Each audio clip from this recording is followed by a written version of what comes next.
She hurried down the street, her steps quick and nervous, the morning sun already beating down on the cracked pavement. Her name was Amina and she was only 21 years old, still in university, still struggling to keep up with the bills and her dreams. But today she was not going to class, today she was going in her mother's place. Her mother had worked for years as a cleaner in a large company's headquarters, but last night she had fallen sick with fever so high she could barely sit up in bed. Amina had begged her mother to rest, promising she would manage things just for the day. Her mother's voice had been weak as she whispered, "You must not let them notice or they might be angry. Do the work quietly and do not draw attention to yourself." Amina had nodded, holding her mother's hand and promising she would be careful. Now as she reached the tall glass building, she looked up at its shimmering windows towering over her like something untouchable, something far away from her life. She swallowed hard, pulled her scarf tighter around her hair and went inside. The lobby was bright, polished floors reflecting her small figure back at her like a mirror. People in fine suits walked briskly past, carrying briefcases, talking on phones, their perfume trailing behind them. No one noticed her small bucket of supplies or the nervous way she kept her eyes lowered. She signed in at the desk, the guard barely glancing at her badge, and then she slipped into the elevator. When she reached the top floor where her mother usually worked, she was overwhelmed. This was not like the lower offices where things were simple and easy to clean. Here there were wide windows with views of the city, shining desks with laptops neatly arranged, and paintings on the walls that looked expensive enough to buy a small house. She began her work quietly, wiping tables, sweeping corners, doing her best to stay invisible. But it was not easy to remain unnoticed for long. The CEO himself came out of his office, tall with sharp features, his suit perfectly tailored, his steps calm but commanding. His name was Zayan, known to everyone as distant, strict, never smiling. People whispered that he had no patience for mistakes and that he carried the company on his shoulders with discipline that left no room for weakness. Amina froze when she heard his voice behind her. "Who are you?" he asked in a tone not loud but heavy with authority. She turned, clutching the cloth in her hands, her heart beating wildly. "I am sorry, sir," she said softly. "My mother was unwell today so I came instead. I only want to do the work properly. She will return tomorrow." For a long moment he said nothing, his dark eyes studying her face. She expected anger, perhaps dismissal. Instead his expression shifted slightly, almost unreadable. "What is your name?" he asked. "Amina," she replied, her voice trembling. He nodded slowly, then said, "Very well, continue your work." She let out a breath she did not realize she was holding and returned to wiping the desk. But his presence lingered, he did not walk away immediately. He stood there watching, as if trying to read more from her than her words. Finally he turned and went back into his office, but something had changed in the air. Throughout the morning Amina worked quietly, but she could not shake the feeling of his eyes on her even when he was not there. The other employees whispered, glancing at her curiously, some even frowning because they had never seen the CEO pause for anyone, let alone a cleaner's daughter. Amina tried to ignore it, she only wanted to finish her mother's work and leave without trouble. By afternoon she was tired, her hands raw from scrubbing, her back aching. She carried her bucket down the corridor when she heard someone calling. "Miss Amina." The voice was deep, calm, but it startled her. She turned and saw Zayan standing by his office door. "Come in for a moment," he said. Her steps felt heavy as she obeyed, walking into the large office. The space was elegant, with wide shelves filled with books and awards, a massive desk, and behind it the entire skyline of the city stretching out in silver and blue.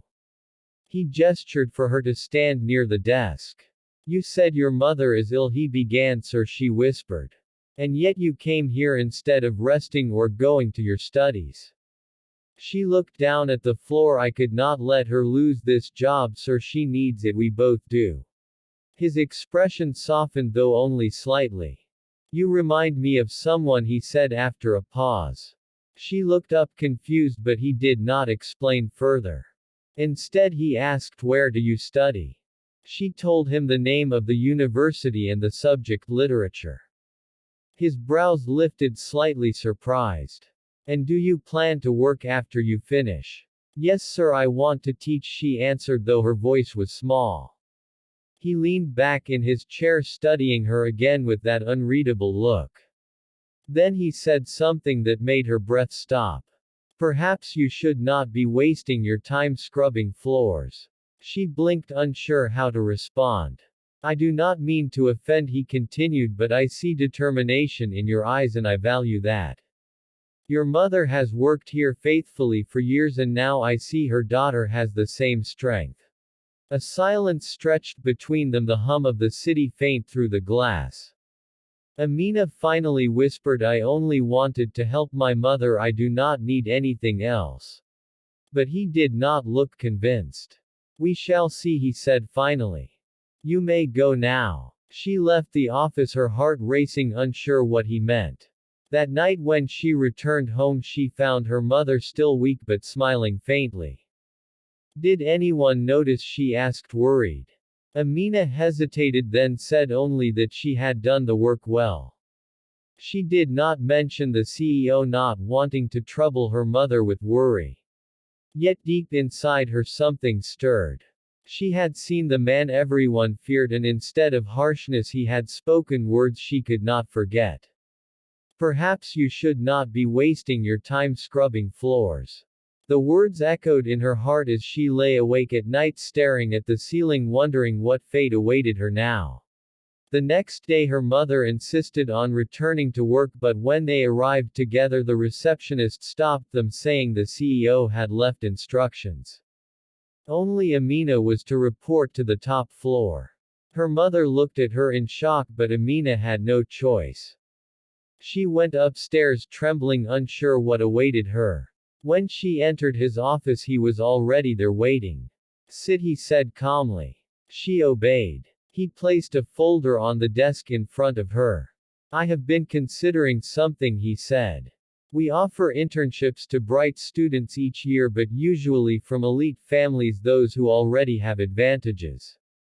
But I believe opportunities should not be limited by such things. I want you to join as an intern. Her eyes widened. But sir, I am not prepared, I came only to clean. He shook his head. You came to protect your mother's job, that shows responsibility. You continue your studies and you will also learn here. I will arrange it. Tears welled in her eyes, but she quickly wiped them away. Thank you, sir, she whispered. He gave the smallest of nods, though his eyes softened again as if something about her reached deep inside him. That was how her life began to change. Amina's first day as an intern felt like a dream. She was given a desk on the same floor as the senior managers, a place that had always seemed unreachable to someone like her. She had no suit, only her simple clothes and a pair of worn shoes, but she carried herself with quiet dignity, determined not to let anyone see her fear. The other interns whispered about her. They had heard she was the daughter of a cleaner and could not understand why the CEO himself had chosen her. Some were openly unkind, others avoided her entirely, but Amina kept her head down and focused on her tasks.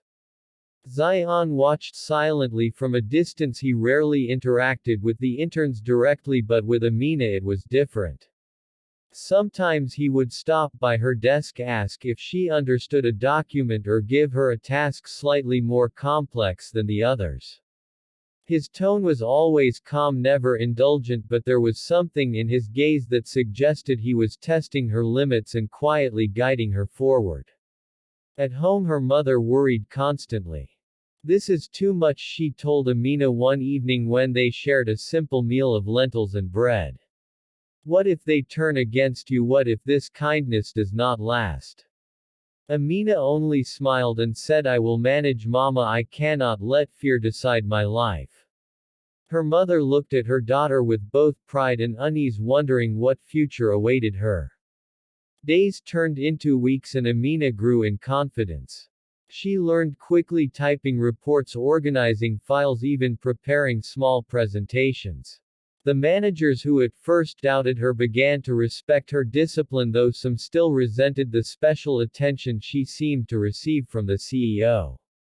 Rumors spread through the building, whispers that the girl had caught his eye, but Amina ignored them. She knew the truth, that he saw something in her, perhaps a reflection of someone he once knew. One afternoon, as she was delivering a file to his office, she found him staring at a photograph on his desk. It was of a young woman with kind eyes, a woman who bore a faint resemblance to Amina. She hesitated, but he noticed her gaze and quietly turned the frame face down. "You remind me of my sister," he said unexpectedly. "She passed away many years ago." Amina's breath caught in her throat. She whispered, "I am sorry for your loss." He only nodded, his face unreadable again, but she saw in that moment that behind the cold exterior there was pain, a loneliness that no wealth or power could erase. The bond between them, though unspoken, began to grow. He would ask about her studies, she would ask about the company. Sometimes during late hours, when most had gone home, she would find herself still working at her desk, and he would appear bringing her tea without a word. It was a strange comfort, two lives so different yet connected by something deeper than circumstance. But not everyone was pleased. One of the senior managers, Mr. Farhan, saw Amina as a threat. He had worked for years hoping to rise higher in the company, yet here was this girl suddenly earning the CEO's trust. He began to set traps, giving her files with missing pages, assigning tasks with impossible deadlines. When she managed to complete them, he grew more bitter. One evening, Farhan approached Zayan and said respectfully, though with hidden malice, "Sir, this girl does not belong here. She has no background, no connections. You are risking the reputation of our company by keeping her so close." Zayan's eyes hardened. "Reputation," he repeated slowly. "Tell me, Farhan, is reputation built by excluding the capable? Or is it built by recognizing potential where others refuse to see it?" Farhan faltered under the weight of his gaze and left in silence. Amina never learned of this conversation, but she sensed the hostility around her. Still, she pressed on, working harder than ever. Her grades at university improved too, because now she studied with greater purpose. Her mother's health was fragile yet steady, and she often told Amina, "You have become the strength of this house." One day everything changed again. The company was preparing for a major project, a partnership with an international firm. The pressure was immense, presentations to be polished, contracts to be reviewed. During one such meeting, a technical error occurred when a crucial file was misplaced. Panic rippled through the team. It was Amina who quietly stepped forward with a backup she had kept while double-checking earlier. The project was saved at the last minute, and Zayan, who rarely showed emotion, allowed the faintest smile to appear. "Well done," he said, his voice carrying not just approval but pride. That night, as she walked home, she felt lighter than air. The city lights sparkled above her, the world no longer seemed so impossible. Yet part of her heart was unsettled. She could not deny the way her thoughts lingered on Zayan, the way his presence calmed her even when he said little. She scolded herself for such feelings. He was her boss, older, wealthier, out of reach. But the heart rarely listens to reason. Weeks later, Zayan called her into his office once more. "Sit down, Amina," he said, his tone serious. She obeyed, nervous. "I have watched you grow," he continued. "You have proven your worth, not just with your work but with your character. I want to offer you a permanent role after your graduation, with opportunities to rise higher." She blinked, her eyes filling with tears. "Sir, I am not sure I deserve this." He shook his head firmly. Deserve has nothing to do with birth or wealth, it has to do with effort and honesty. And you have both. Overcome, she whispered, thank you. For the first time his expression softened fully, his gaze almost gentle. Do not thank me, Amina, he said quietly, thank yourself for stepping in when your mother was sick that day. It changed everything. Life for Amina and her mother slowly transformed. They moved to a modest but comfortable apartment closer to the office. Her mother no longer struggled to pay medical bills because Zayan had ensured her treatment was covered quietly without making it charity. Amina's colleagues gradually accepted her, especially as her skills shone brighter with each passing month. Still, rumors persisted. Some said the CEO was too close to her, others whispered of favoritism. But Amina held her head high. She knew that whatever bond existed between them was not built on gossip but on truth. One late evening, as the office emptied, she lingered, finishing a report. Zayan entered the room quietly and asked, why are you still here? She smiled faintly, I wanted to finish this properly. He studied her for a moment, then said softly, you remind me again of my sister, always working beyond her strength. She looked at him, her heart aching at the pain hidden in his voice.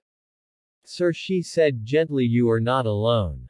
The words seemed to strike something deep within him. For the first time his composure faltered just a little. He did not reply, but his silence spoke volumes. In that quiet office with the city glowing beyond the glass, an unspoken understanding passed between them. Two lives that had collided by chance, now forever altered. Years later, people would say the story of the cleaner's daughter who became a respected figure in the company was like something from a novel. They would talk of the CEO who had once been feared but who softened because of a young woman's courage. But only Amina and Zayan knew the truth of those early days when a sick mother's absence brought a daughter to stand in her place, and one simple act of responsibility changed both their lives forever.